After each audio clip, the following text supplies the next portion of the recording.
கரூர் மாவட்டத்தில் உள்ள 4 சட்டமன்ற தொகுதிகளிலும்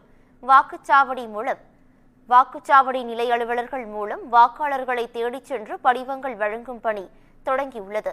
இந்த நிலையில் ஆத்தூர் பகுதியில் அங்கன்வாடி மையத்தில் அமர்ந்தும், குளத்துப்பாளையத்தில் திமுக நிர்வாகிகள் வீட்டில் வைத்தும் படிவங்கள் கொடுக்கப்படுவதாக மாவட்ட ஆட்சியர் அலுவலகத்திற்கு சென்று முன்னாள் அமைச்சர் விஜயபாஸ்கர் புகார் மனு அளித்துள்ளார். பின்னர் செய்தியாளர்களிடம் பேசிய அவர், வெளியூரில் உள்ள வாக்காளர் எண்களை குறித்து வாக்குச்சாவடி நிலை அலுவலர்களை மிரட்டி படிவங்களை திமுக நிர்வாகிகள் பெற்றுக் கொள்வதாக குற்றம் சாட்டினார். எஸ்ஐஆர் ஆரம்பிச்சு என்ன நோக்கத்துக்காக ஆரம்பிச்சோமோ அதை விட்டுட்டு வீடு வீடாக போய் படிவம் கொடுக்கணும்னு சொல்லி தேர்தல் ஆணையம் சொல்லுது. ஆனால் காலையில் 8:45 மணிக்கு கரெக்டாக 8:43 அங்கன்வாடியில் உட்காந்துக்கிட்டு எல்லாத்தையும் வர சொல்லி இந்த ஃபார்ம் இஷ்யூ பண்ணுறாங்க. கூட அவருடைய கணவர் கூட இருக்கார். இந்த படிவங்கள் திமுக காரங்க வீட்டில் வச்சு இஷ்யூ பண்ணுறாங்க.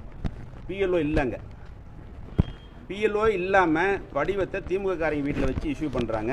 இந்த 3 கம்ப்ளைண்ட் இன்னைக்கு இப்போ காலையிலேயே டிஎம்கே பீப்புள் இந்த பர்டிகுலர் நம்பர் எல்லாம் குறித்து கொடுத்து இவங்கெல்லாம் வெளியூரில் இருக்கிறாங்க, இந்த படிவத்தில் எங்கிட்ட கொடுங்கன்னு சொல்லி மிரட்டுறாங்க. இப்படியெல்லாம் நடந்ததுன்னா இந்த வாக்காளர் பட்டியல் சிறப்பு திருத்தம் எதுக்காகங்கிற நோக்கமே நிறைவேறாது.